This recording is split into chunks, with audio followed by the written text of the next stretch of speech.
来拉手刹，松手刹。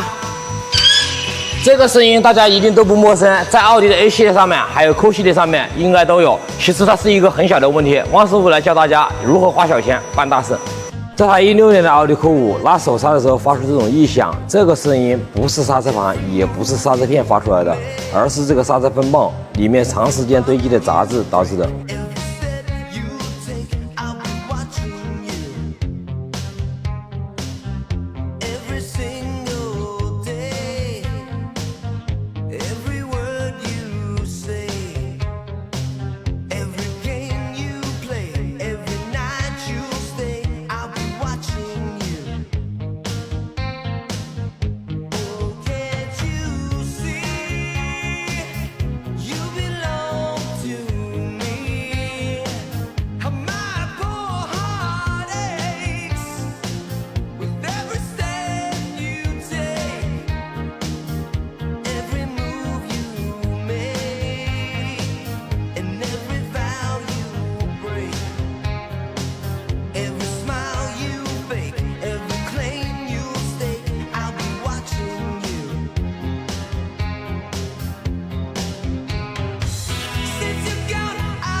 现在我们已经清洗完成，来听一下这个手刹声音解决没有？